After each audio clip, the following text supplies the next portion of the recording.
She thought being rich gave her the right to treat others like dirt. But when her words cut deep, his revenge left her humiliated, and no amount of money could fix it. Imagine walking into a restaurant where the staff treats every guest with respect, no matter who they are. Now, picture a wealthy woman, dripping with entitlement, walking in like she owns the place. She spots a black waiter and decides he's beneath her, mocking him, insulting his work, and even questioning why he's allowed to serve someone like her. But what she didn't realize is that this waiter wasn't someone to mess with. By the time she finished her tirade, he had something ready that no amount of her privilege could undo.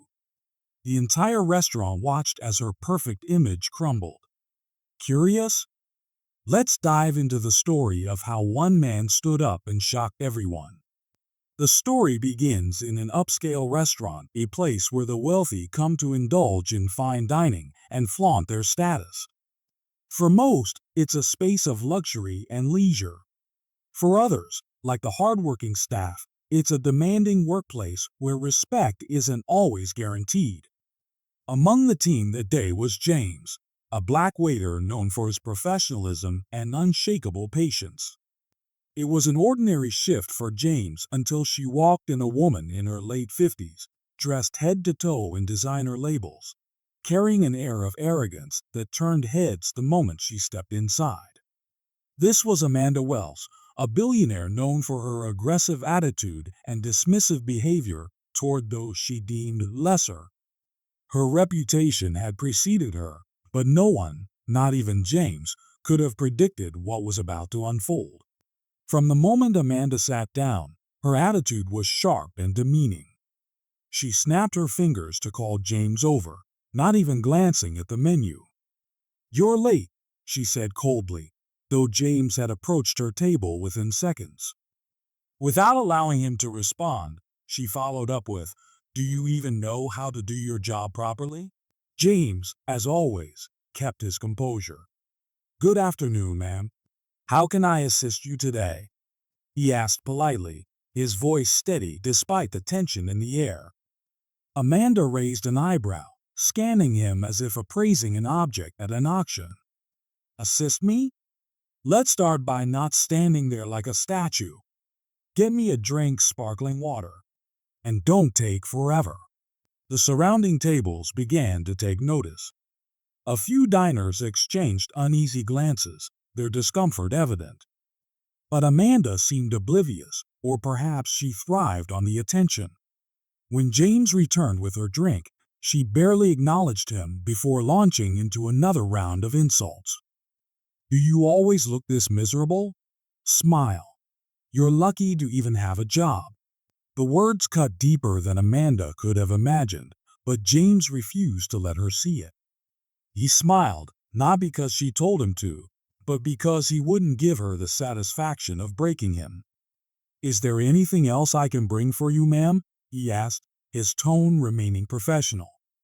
Amanda wasn't done yet. She laughed, a cold, hollow sound. "Oh, you're trying, aren't you? But I see right through it. People like you only work here because you have no other options. Don't think for a second you're fooling me." The insult hung in the air like a dark cloud. James stood still, his mind racing. He had faced prejudice before, both subtle and blatant, but this was different. This wasn't just a personal attack, it was a public humiliation. Yet, he knew reacting in anger would only fuel her superiority complex. He took a deep breath and replied, "I'm sorry you feel that way, ma'am. If there's anything else you need, I'll be happy to assist." Amanda waved him off dismissively, but her tirade wasn't over. Over the course of her meal, she found new ways to demean him. She criticized the way he poured her wine, called him slow when her appetizer took longer than expected, and even mocked his accent when he politely explained the menu options. It was relentless, calculated, and meant to strip him of his dignity. For James, every moment felt like an eternity. He couldn't help but wonder why people like Amanda believed they had the right to treat others this way. Was it her wealth? Her race? Or simply the belief that some people were beneath her? The more she spoke, the more the answers became clear. Amanda's actions were rooted in entitlement and deep-seated prejudice. But James wasn't the only one noticing. Other diners had grown increasingly uncomfortable with Amanda's behavior. One couple whispered to their server, questioning why the staff tolerated such blatant disrespect. Another guest shook her head in disbelief, murmuring, "How can someone be so cruel?" The tipping point came when Amanda spilled her wine and blamed James for it. "Look at this mess," she exclaimed, her voice loud enough for the entire restaurant to hear. "This is what happens when you hire people who can't even handle basic tasks. Clean it up and hurry." James crouched down to clean the spill, his hands steady despite the frustration boiling inside him. As he wiped the table, Amanda leaned in and said, "You should be grateful for this job. People like you don't get many chances." Those words echoed in James' mind long after she said them. They weren't just cruel, they were a reflection of the systemic racism that individuals like Amanda perpetuated. In that moment, James made a decision. He wouldn't let her walk away from this unscathed. He wouldn't lose his composure, but he also wouldn't let her escape the consequences of her actions. The challenge wasn't just enduring Amanda's insults, it was finding a way to turn the situation around without stooping to her level. James knew the power of patience and strategy. He had something Amanda didn't: integrity, resilience, and the ability to rise above hate. Amanda continued her meal, oblivious to the storm brewing around her.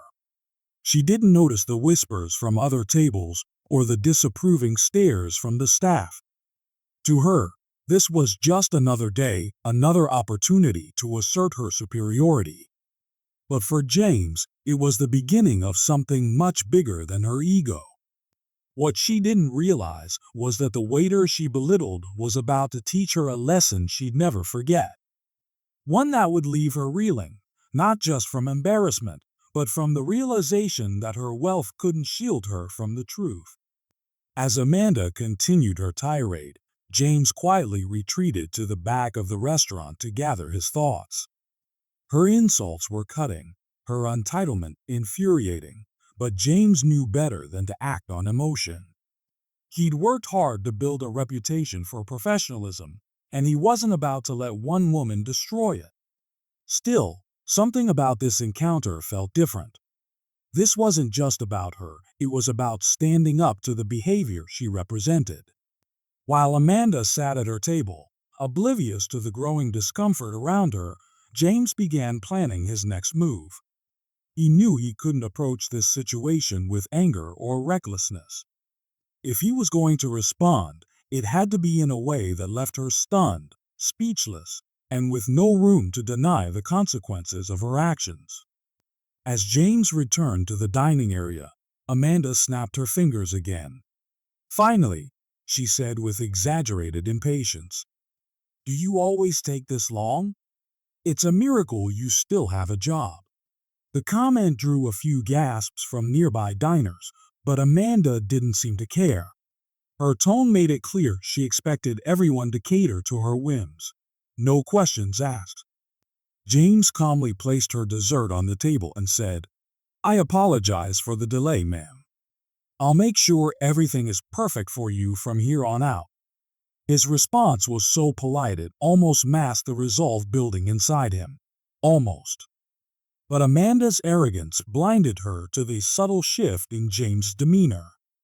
As she continued eating, James quietly spoke to the manager, Mr. Carter, a man who had always respected his staff and valued fairness.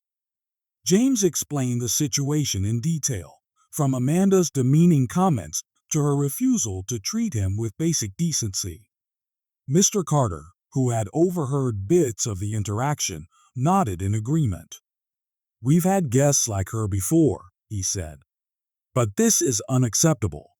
What do you have in mind?" James explained his idea, and Mr. Carter gave him the green light. It wasn't often that staff stood up to such behavior, but this time it felt necessary. Amanda's wealth and status might have shielded her from accountability in the past, but here she was just another customer, and her behavior spoke volumes about her character.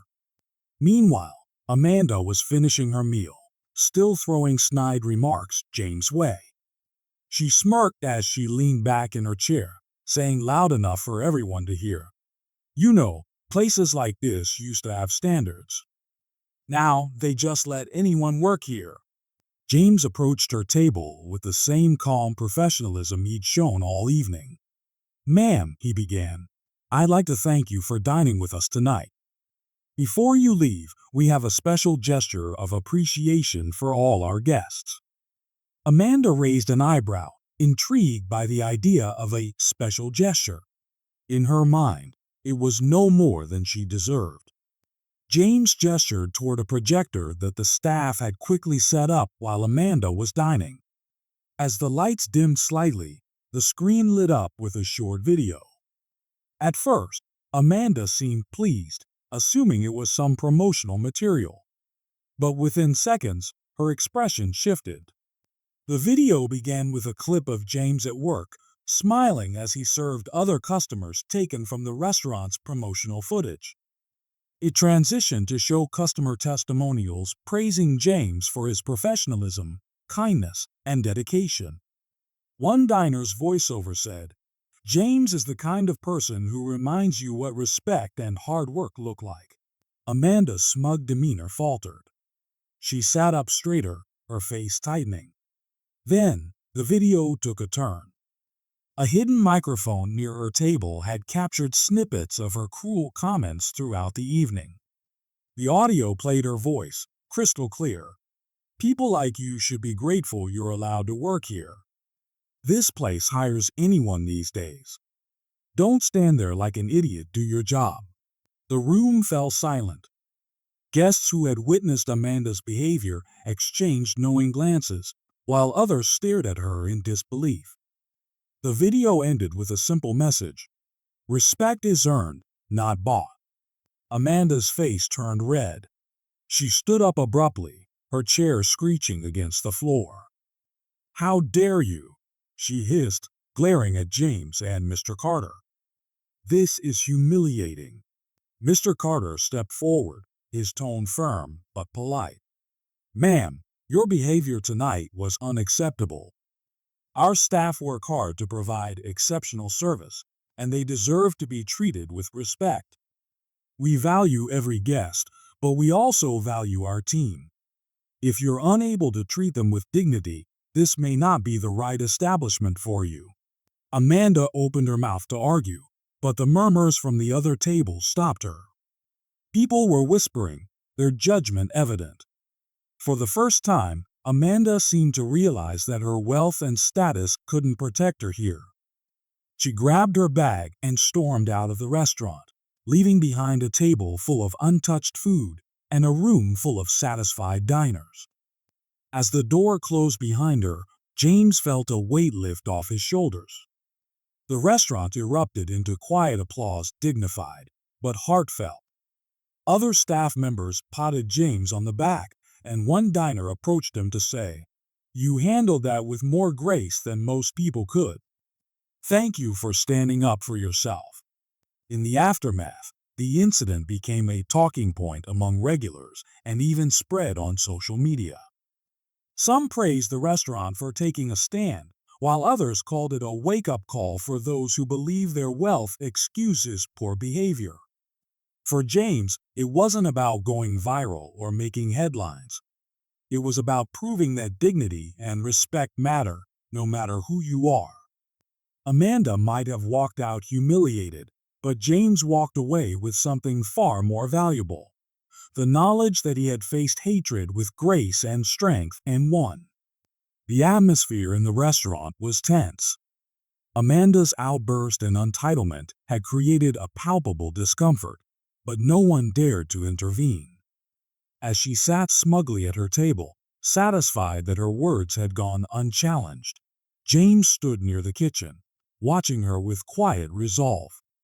He knew it was time to act.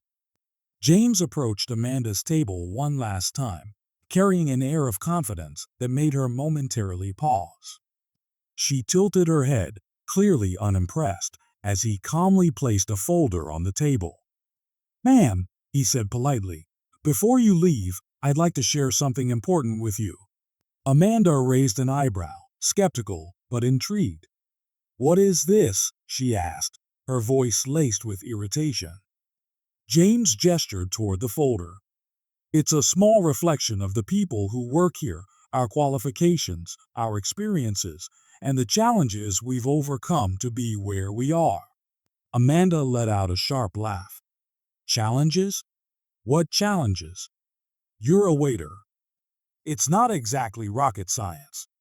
James smiled faintly, refusing to be rattled. "If you'd allow me, I'd like to share my story. And maybe it will give you a new perspective."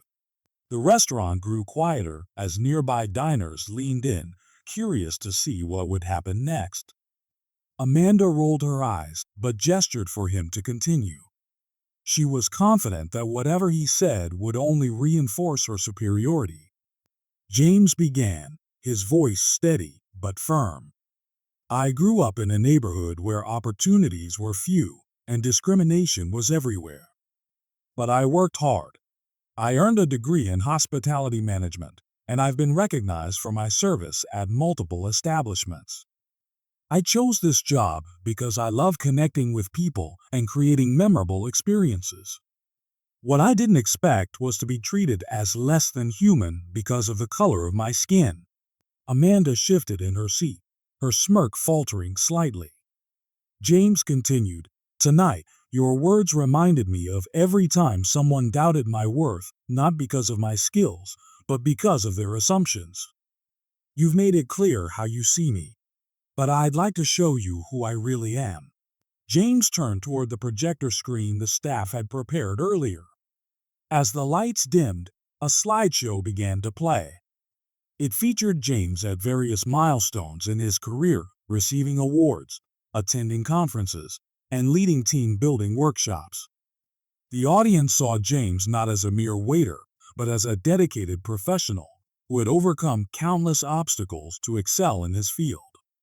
Amanda's confident expression started to crumble. She glanced around the room, noticing the other diners watching the presentation intently. Some nodded in approval, while others looked at her with barely concealed disdain. But the slideshow wasn't over. The next segment played an audio recording of Amanda's earlier remarks, captured discreetly by a microphone near her table. Her voice rang through the room, harsh and unapologetic. "You should be grateful you're allowed to work here. Do your job and stop standing around like an idiot. People like you don't belong in places like this." The room went silent. Amanda's face turned crimson as the realization sank in her cruelty had been exposed for everyone to hear. Whispers rippled through the restaurant. "I can't believe she said that," someone murmured. "How disgusting," another added. Amanda slammed her hand on the table, her voice trembling with anger. "This is outrageous. You have no right to record me. I'll sue this place for defamation." Mr. Carter, the manager, stepped forward, his calm demeanor contrasting sharply with Amanda's fury. "Ma'am," he said evenly, "we didn't record you to defame you. We recorded this to protect our staff. Your behavior tonight was not only disrespectful, but harmful. No one deserves to be treated the way you treated James." Amanda opened her mouth to argue, but Mr. Carter cut her off. "We have a strict policy here. We value respect and dignity for everyone's staff and guests alike. If you're unwilling to abide by that, we reserve the right to refuse service." The room erupted in applause. Guests clapped and cheered, showing their support for James and the restaurant's stance. Amanda looked around, stunned by the public display of approval for the very people she had belittled. Humiliated, Amanda stood up, grabbing her designer handbag with trembling hands. "You'll regret this," she hissed, her voice barely audible over the applause. But her words lacked conviction. She hurried toward the exit, her heels clicking against the floor as diners watched her go, their expressions a mix of relief and satisfaction. As the door swung shut behind her, the restaurant erupted into cheers.